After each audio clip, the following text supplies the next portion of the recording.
किजाशी एक Japanese word जिसका मतलब होता है sign of great things to come, मगर सुजुकी के लिए ये वर्ड सबसे अनलकी रहा। आखिर क्यों?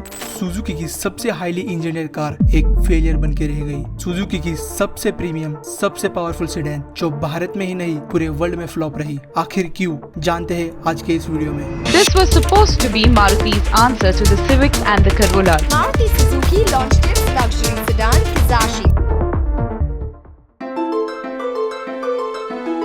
सुजुकी ये नाम सुनकर आपके दिमाग में क्या ख्याल आता है? एक छोटी फ्यूल इफिशिएंट फैमिली कार बनाने वाली कंपनी।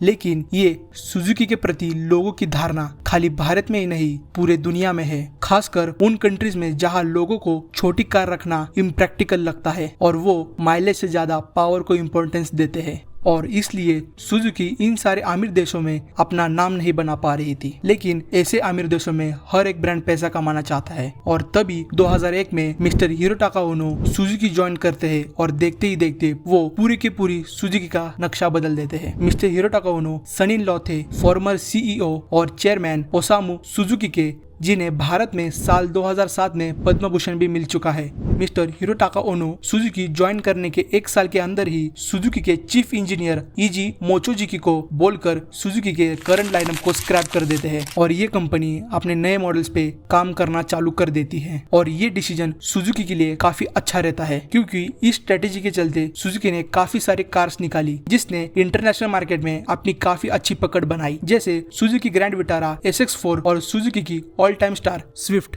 लेकिन इस स्ट्रेटेजी के चलते सुजुकी की जो छोटी कार बनाने वाले कंपनी की ब्रांड इमेज थी वो चेंज नहीं हो सकती थी और इसलिए मिस्टर हिरोटाका ओनो को अपने कई साल से चल रहे सपने को पूरा करने की अपॉर्चुनिटी दिखी, यानी कि किजाशी। सुजुकी किजाशी के कॉन्सेप्ट्स को काफी सालों से अलग अलग ऑटो शो में शोकेस कर रहे थे। साल 2007 में कॉन्सेप्ट 1 शोकेस किया था और उसी साल 2007 में किजाशी का कॉन्सेप्ट 2 भी शोकेस किया और कॉन्सेप्ट 3 भी साल 2008 में न्यूयॉर्क ऑटो शो में शोकेस किया।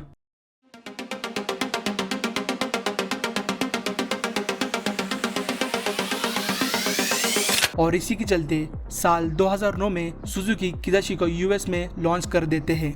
जैसे ही किजाशी मार्केट में आई, सुजुकी ने साबित कर दिया कि वो भी कैपेबल है होंडा और जर्मन ब्रांड जैसे एक परफॉर्मेंस कार बनाने में। और इसी के चलते क्रिटिक्स को ये कार बहुत पसंद आई और इस कार को यूएसए में 2010 और 2011 में ऑटो पैसिफिक के द्वारा व्हीकल सेटिस्फेक्शन अवार्ड भी मिले। साथ ही न्यूजीलैंड में इसे 2 मोटरिंग अवार्ड मिले और 2011 में ऑटो डाइजेस्ट के हिसाब से ये एक बेस्ट बाय कार थी क्योंकि ये कार अपने राइवल्स यानी कि होंडा अकॉर्ड और टोयोटा कैमरी से ज्यादा वैल्यू फॉर मनी थी। इस कार में आपको 2.4 लीटर का MPFI इंजन मिलता था जो 176 हॉर्स पावर और 230 Nm का टॉर्क प्रोड्यूस करता था, जो इस गाड़ी को 0 to 100 सिर्फ 7.8 सेकेंड्स में पहुंचा देता था। और इसी के साथ आपको फीचर्स जैसे keyless entry, keyless start stop, vanity mirror with lights, dual zone climate control, central console with good layout, good storage space, good quality leather seats, power adjusted front seats with memory control, projector lamps और 8 airbags जैसे safety features मिलते थे। और ये Suzuki की उन चंद cars में से थी जिसने यूरो एनकैप और कई सारे एनकैप में 5 स्टार अचीव किए थे। अब सवाल ये आता है कि ये गाड़ी फीचर रिच और सेफ होने के बावजूद आखिर लोगों ने इसे पसंद क्यों नहीं किया?